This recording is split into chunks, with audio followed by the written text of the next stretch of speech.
What's happening, everybody? It's Sean with reactions to the classics. And today we got a unique one. We got a top 10 songs inspired by real people, brought to us by a friend, longtime supporter and patron of the channel, Richard. Thank you, Richard. Appreciate you. Appreciate all the patrons who make this thing go. If you'd like to support us in any way, check out the Patreon link below or the Patreon link on the end screen and do a lot of cool stuff for you. And we could not make it without the patrons. We put up videos every single day. Okay, the music's not going to be in this video, but it's going to be at a Vimeo link below. I really encourage you to click on that. Follow along because we're going to watch a lot of videos on this. I know some of these songs really well, and some of them I've never heard of, and some of the artists I've never heard of. So we've got a nice eclectic mix here. Let's jump into it with number 10. You see it below. Bare Naked Ladies, Brian Wilson from the Gordon album in 1992. Richard says Brian Wilson's a song written by lead singer Stephen Page that compares the writer's life struggles with that of the Beach Boys' Brian Wilson and his problems with his mental health. This went to 18 in the Canada, 68 in the US, 73 in the UK. And Brian Wilson himself covered this song on his live album, Live at the Roxy Theater in 2000. I think he did it a cappella style. Stephen Page, the lyricist and lead singer, wrote it in his parents' basement around his 20th birthday in 1990. I'm going to have the lyrics up as always. Thanks again, Richard. All right, Brian Wilson, great lyrics and vocal performance by Stephen Page. You know, I don't know a whole lot of Bare Naked Ladies stuff. I know their hits and stuff, but, you know, and we used to have a patron who brought some of their stuff on our live streams that we do every Monday and Wednesday here on the channel. But they always have some catchiness to it. Really good musicianship. I just like their sound. You also had Jim Cregan on double bass and Andy Cregan on those congas, which were really prominent in there. Tyler Stewart on the drums, Ed Robertson on the acoustic and backing, and Stephen, of course, is on the lead and acoustic. But really does pair a lot of Brian Wilson's life, right? Laying in bed, staring at his ceiling, just like Brian Wilson did. They said that Brian would lay there for days and days just looking at the ceiling. You know, we're talking about the Smiley Smile album that the Beach Boys eventually released. It was really a disappointment that he's weighing 325 pounds. And in 1981, Brian Wilson weighed 300 pounds. So just a parallel between Stephen's mental health struggles, I guess, at the time. I don't know. I mean, that's what I read in one thing, but I didn't read anywhere else. I'm not trying to put that on him. And Brian Wilson's mental struggles and, you know, the psychiatrist that Brian saw, who a lot of people accused of like pushing Brian down into a deep, deep hole. The guy eventually lost his medical license. So all that to say, a really good song. Next up at number 9, we got Jim McCann and Grace. Richard says an Irish folk song that tells the story of Grace Gifford, who married Joseph Mary Plunkett just before he was to be executed by British soldiers. He was one of the Irish revolutionaries who took over the General Post Office in Dublin in an attempt to get an Irish republic. The rising failed, but led to a public outcry and eventually independence after all the leaders were executed. Joseph and Grace only had 15 minutes together as a married couple. She never remarried. That is some true love right there. I just found Jim McCann was an Irish entertainer and folk musician who passed away in 2015. Although a solo artist for most of his career, McCann was a member of the folk group The Dubliners from 1974 to 1979. He has a bunch of solo albums. Now you see it below, but we're going to actually watch the video on this one. All right, Grace, Jim McCann, just a wonderful performance, almost like a church hymnal. And he was at the place where Joseph was executed, and he walked into his cell. So it just tells the story of marrying her, you know. And they had 15 minutes together, and she never remarried, and that's just crazy, man. Like that's true love, but a beautiful song and beautiful visuals on that one. All right, so I didn't know either number 10 or number 9. I definitely know this song. I love this song in 1985. St. Elmo's Fire, in parentheses, Man in Motion, John Parr. But I did not know there was a story behind this. But luckily, Richard did. It's from the movie soundtrack. And I never saw the movie. I've seen almost all the movies from the 80s. I watched movies all the time back then. But for some reason, I never saw this. But it's from that soundtrack. Richard says the song was written for the 80s film, but whose lyrics are about wheelchair-bound Rick Hansen, who did a Man in Motion tour around the world to gain awareness for spinal cord sufferers, went to 1 in the US, 6 in the UK, and became a #1 hit around the world, provided many awards and a Grammy nomination. Members of the band, Toto, REO Speedwagon, and Mr. Mr. appear on this. We got Steve Porcaro and David Pace on keyboards, Steve Lukather, the legend, on guitar. So we just got a lot of different people in here. I found that David Foster and John Parr were contracted to write a song for the film, but Parr struggled with inspiration for the lyrics. Foster showed Parr a news clip about the Canadian athlete Rick Hansen, who at the time was going around the world in his wheelchair to raise awareness for spinal cord injuries. His journey was called the Man in Motion Tour. Parr decided to help the campaign by writing words that would fit vaguely with the film, but which directly referenced Hansen's efforts efforts. This song was created, edited, and delivered in a 24-hour span, which, if you know anything about music production, is absolutely insane. But I didn't know any of this about him because in 1985, you couldn't get the word out, right? There wasn't social media, all that stuff. So I didn't even know that. But it's cool that John did this. We're going to watch a video for it, and we're going to take Sean back to yesteryear because I jammed this song all the time as a 14-year-old. All right, St. Elmo's Fire, Man in Motion, John Parr. What a fantastic video. I've never even heard of Rick Hansen. Imagine how much money he would raise if that happened today, where we had a #1 song and it's about this guy, and this guy's going around the world. All the coverage there would be of this in the 24-hour news cycle, and obviously, like I said, social media and the world of the internet. But Rick is still alive, man. Rick is 65 years old, still alive. But now when I read the lyrics of the song, I totally see it. The song's lyrics never made sense to me, but I thought that was because I didn't see the movie, right? But I think it's more because this is what it was about. But I never remember anybody talking about this. Next up at #7, we got Volbeat with Lola Montez from their Outlaw Gentlemen and Shady Ladies album in 2013.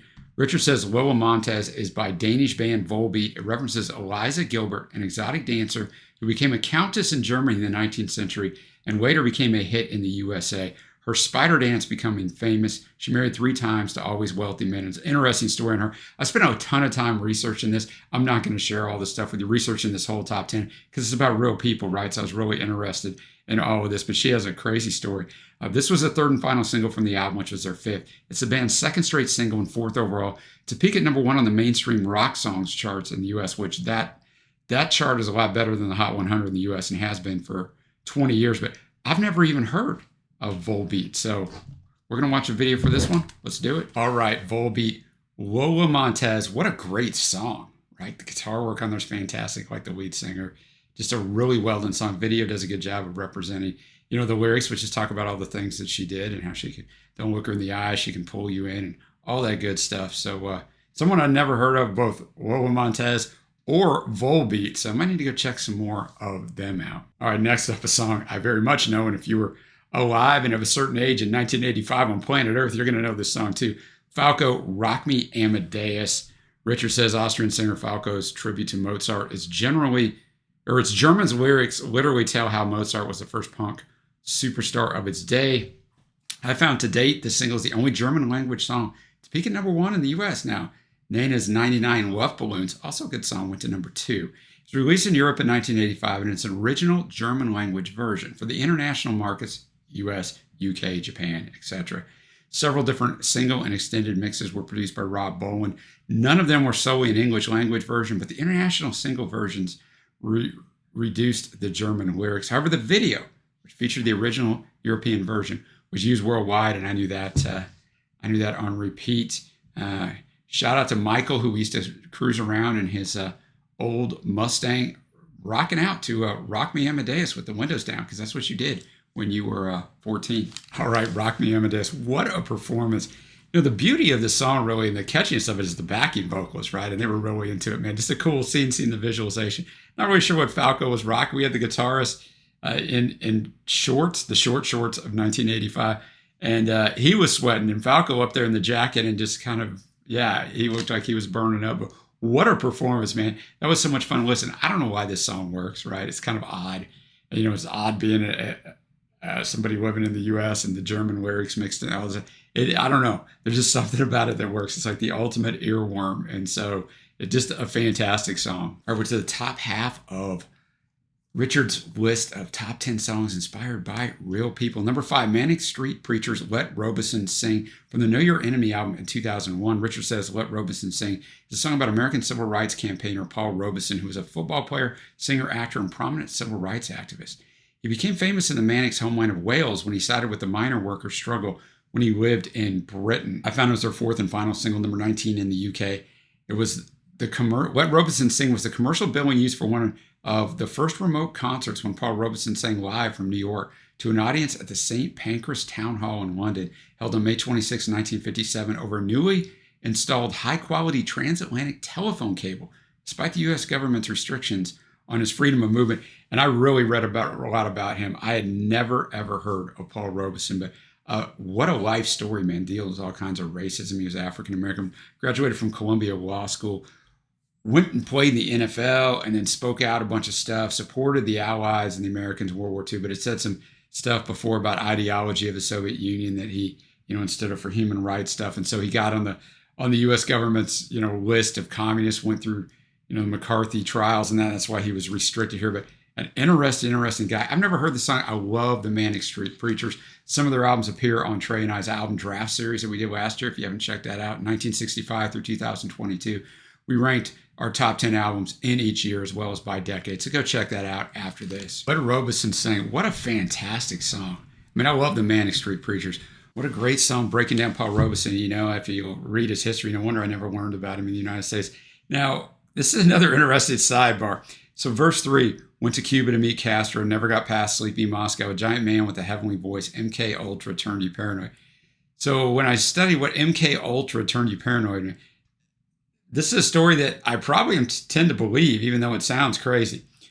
During an uncharacteristically wild party in his Moscow hotel room, Robeson locked himself in his bedroom and attempted suicide by cutting his wrists. 3 days later, under Soviet medical care, he told his son, who had traveled to Moscow at the news, that he felt extreme paranoia, the walls of the room were moving, and overcome by a powerful sense of emptiness and depression, and tried to take his own life. His son, Paul Jr., had said that his father's health problems stemmed from attempts by the CIA and MI5 to neutralize his father. He remembered that his father had such fears prior to his prostate operation.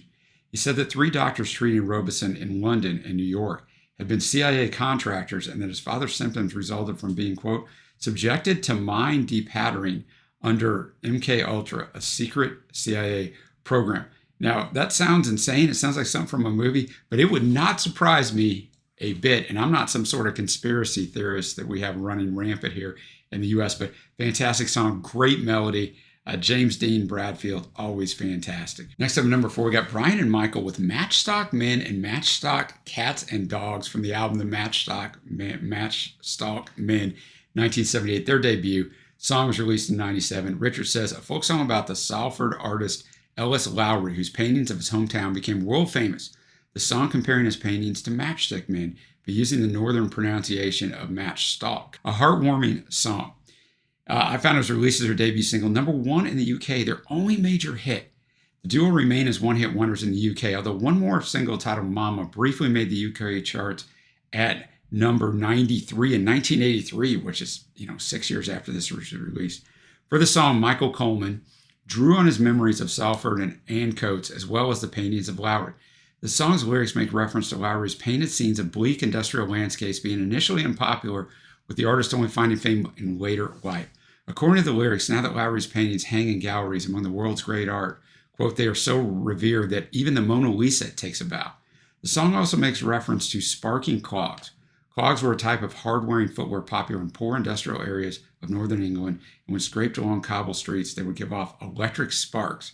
St. Winifred's School Choir appear on the record singing the children's song, The Bible Ship Sails on the Alley Alley O, which was sung by children in the Salford area with reference to the Manchester Ship Canal. Coleman received the Nobel Award for the Outstanding Lyric of the Year.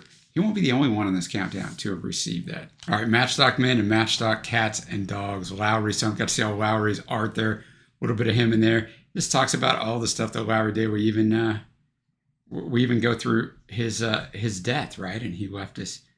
The title man with hair like snow told Northern folk it's time to go. The fever came and the good Lord mopped his brow within that chorus, and he left us matchstock men and matchstock cats and dogs. And so the repeating chorus and repeating melody in there with the children's choir is very, very well produced, extremely catchy, and it was cool to see his art. Next up at number 3, we got Boomtown Rats, I Don't Like Mondays from the Fine Art of Surfacing album in 1979. Richard says a song by Bob Geldof's band that was about a 16-year-old named Brenda Ann Spencer who went on a shooting spree in 1979. When asked for an explanation, she simply said, I don't like Mondays. I found this was the lead single, number 1 in the UK, but 73 in the US, which I'll expand on in a minute. According to Geldof, he wrote the song after reading a telex report at Georgia State University's campus radio station, WRAS, on the shooting spree of 16-year-old Brenda Ann Spencer, who fired at children in a school playground at Grover Cleveland Elementary School in San Diego, California on January 29, 1979, killing 2 adults and injuring 8 children and 1 police officer. She showed no remorse for her crime. Her explanation for her actions was, I don't like Mondays. This livens up the day. Now, Geldof had been contacted by Steve Jobs, the Apple co-founder, obviously, to play a gig for Apple, inspiring the opening line about a silicone chip. The song was first performed less than a month later. In later years, Bob admitted he regretted writing the song because he, quote, made Brenda Spencer famous. It won Best Song and also Outstanding British Lyric categories at the Novell Awards, second song in a row. I find this interesting. I mean, I would have been 8 years old when this happened. I guess 7 years old because I would have turned 8 in January. I've been 7 years old. And I watched the nightly news all the time, right? That's what you did when you were young in the 70s, the world news and the local news. I don't remember this. I think this would have stuck in my head. I don't know how much coverage it got here in the U.S., but yeah, I mean, it went to 73 in the U.S. because the Americans didn't want to hear about it. And guess what? It's 2023, and we still don't want to hear about all the shootings. Except for this stuff goes on schools, streets, grocery stores, movie theaters, churches, you name it. Goes on all the time. We still don't want to talk about it. I don't like Mondays. Interesting subject matter, right? I was about to start singing along with the chorus. I don't like Mondays because it's so catchy. The piano when they're adding to that melody. But then I realized, like, you're singing about this mass murderer. So it's just, I didn't sing along with it, but great lyricism in here. Verse 3 especially, and all the planes stopped in the playground now. She wants to play with the toys a while. And school's out early and soon we'll be learning. And the lesson today is how to die. And then the bullhorn crackles and the captain tackles with the problems of hows and whys. And he can see no reasons because there are no reasons. What reason do you need to die? Yeah, I mean, this song is so powerful. It should have been huge in the U.S. It just wasn't, but very well done. Next up at number 2, we got Don McLean, Vincent from the American Pie album in 1971. Richard says the classic Don McLean song. It's a beautiful tribute to the great Vincent van Gogh. I found it's often erroneously titled after its opening refrain, Starry, Starry Night, a reference to Vincent van Gogh's 1889 painting, The Starry Night. McLean wrote the lyrics in 1971 after reading a book about the life of Van Gogh. Went to 1 in the UK, Italy, and Ireland, 3 in Canada and Australia, 12 in the US. The song makes use mainly of the guitar, but also includes the accordion, the marimba, and strings. In July 2020, the original handwritten lyrics sold for $1.5 million. Don said the following about how the song came about. He said, in the autumn of 1970, I had a job singing in the school system, playing my guitar in classrooms. I was sitting on the veranda one morning reading a biography of Van Gogh, and suddenly I knew I had to write a song arguing that he wasn't crazy. He had an illness, and so did his brother Theo. This makes it different in my mind to the garden variety of crazy, because he was rejected by a woman, as was commonly thought. So I sat down with a print of Starry Night and wrote the lyrics out on a paper bag. Another little interesting thing here, it was a favorite of course, legendary hip-hop rapper Tupac Shakur, and was played to him at the University Medical Center of Southern Nevada, the hospital he was admitted to just before he died of gunshot wounds from a drive-by shooting. I've read stuff that Tupac listened to that song every day for a period of time. So very interesting. We do have a song reaction to this up. That's the only time I've ever heard this song. It's a very popular song reaction, so I know a lot of you out there love it. Vincent, just a beautiful song. It was great to watch that video. You know, I had the lyrics up there. I don't need to tell you what. I mean, it's about Van Gogh's life, obviously. The fact that Don just wrote this out on a paper bag is insane. But there was such a plethora of talented singer-songwriters in the early 70s, man. So many of them. I won't even start naming them all. But just really enjoyed that one. It's great to be able to see Van Gogh's paintings over that. So, I mean, a well-done video as well. So now, drum roll, please. We're up to number 1. And I can actually leave you in drama for once because it actually doesn't exist on Spotify. We got Oscar Isaac, The Death of Queen Jane from the Inside Llewyn Davis soundtrack in 2013. Richard says, lovely song from the movie Inside Llewyn Davis, the Coen brothers film, a classic English ballad about how Henry V's wife, Jane Seymour, died soon after the birth of their son, Edward VI. All right, Oscar Isaac, The Death of Queen Jane from the Inside Llewyn Davis soundtrack. Interesting videos. He's just sitting there singing, and F. Murray Abraham's just sitting there looking at him. Really well done song, man. His voice is absolutely perfect on there. Just carrying it with the acoustic, and a lot of times almost a cappella is the acoustic. Just he gets real quiet with it. So really good choice for number 1. All right, this segues me into my favorite tracks, which there's going to be a ton of them. I didn't dislike any song on here. I thought they were all good. I think I always fight the familiarity sometimes on top 10s, like my faves. There's more than just my familiar ones, but like my faves oftentimes are songs that I already knew. But honorable mentions: Bare Naked Ladies, Brian Wilson; Manic Street Preachers, What Robeson sang; Boomtown Rats, I Don't Like Mondays; Don McLean, Vincent; Oscar Isaac, The Death of Queen Jane's. My favorites are going to be St. Elmo's Fire, Falco, Rock Me, Amadeus. My favorite song is one that I hadn't heard: Volbeat, Lola Montez. Wow, what a list that Richard put together, and a difficult list, right? You got to have some knowledge here to pull in this kind of a list. I'm always amazed by the things that our patrons can come up with, and just their creativity and their knowledge. So thank you to Richard for this. Let me know your favorites down below. Give me some other songs that are inspired by real people that I should check out or that you think should be on this list. But remember, be kind, because these lists are hard to put together. Till next time, guys, I will see you.